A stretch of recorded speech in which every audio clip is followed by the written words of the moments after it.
Alors faux, l'hydrogène en fait existe depuis un certain temps. On utilisait des usines à gaz pour pyrolyser le charbon dans les années 1950 pour produire du gaz dans lequel il y avait de l'hydrogène qu'on consommait dans toute la France.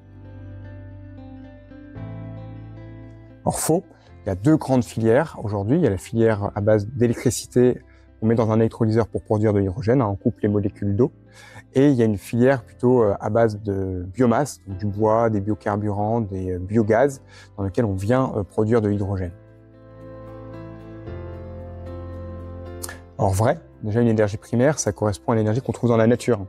Donc typiquement pour de l'hydrogène qu'on va produire à partir de l'électricité, il va falloir utiliser des ressources naturelles avant, comme le soleil, le vent, le nucléaire, le gaz, pour produire cette électricité qui va permettre de produire l'hydrogène qui n'est à la fin qu'un vecteur de cette énergie d'origine. C'est vrai, typiquement quand on utilise des énergies fossiles, ça va être autour de 10 à 20 grammes de CO2 par gramme d'hydrogène. Si on prend de l'électricité par exemple bas carbone, on peut descendre jusqu'à 3. Alors vrai, parce qu'aujourd'hui en fait cet hydrogène il existe déjà et il est utilisé massivement dans des industries comme le raffinage, les fertilisants.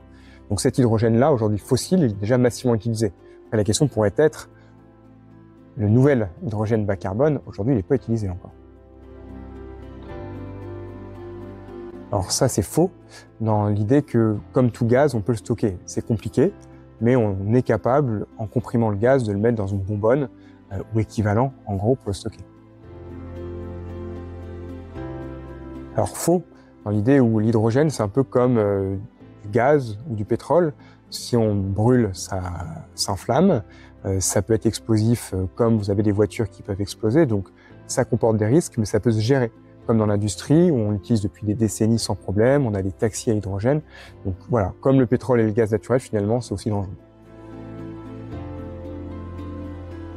Alors, faux, dans l'idée où aujourd'hui, il est massivement utilisé dans l'industrie, mais en fait, il peut être parfois utilisé dans des usages nomades, mobiles ou d'autres secteurs. Et surtout, la grande question, c'est à quoi pourrait servir l'hydrogène demain pour décarboner des nouveaux usages qui, eux, ne seront pas nécessairement l'industrie.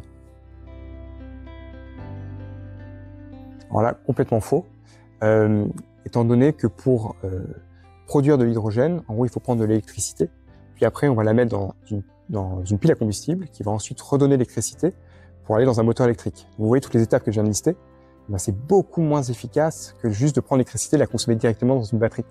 Et donc, il n'y a aucune raison sur le plan économique et industriel et technologique aujourd'hui de faire des véhicules légers à hydrogène. Alors, vrai, le premier, le grand et le principal, c'est la partie économique. L'hydrogène fossile carboné d'aujourd'hui, il est à 1-2 euros du kilo. L'hydrogène bas carbone, il est plutôt autour de 5 euros du kilo. Si on ne crée pas les conditions avec l'appui de l'État pour rendre cet hydrogène économiquement intéressant, il n'émergera jamais.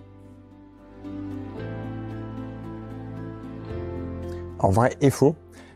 Vrai parce qu'il y a des politiques publiques, il y a eu des politiques publiques pour l'offre et la construction des électrolyseurs, il y a des politiques publiques aussi pour la consommation d'hydrogène, c'est beaucoup plus tardif, donc ça on pourra les débattre, mais plutôt faux dans l'idée que c'est pas du tout à la hauteur des enjeux et c'est pas du tout planifié, ce qui fait qu'on a des faillites d'acteurs comme McPhy en France qui font qu'aujourd'hui le support étatique n'est pas au niveau.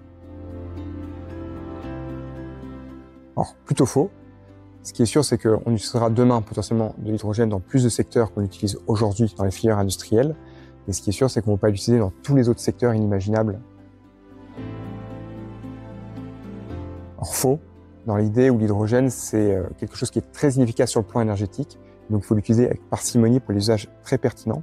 Et ça correspondra peut-être à 5% du mix énergétique de 2050.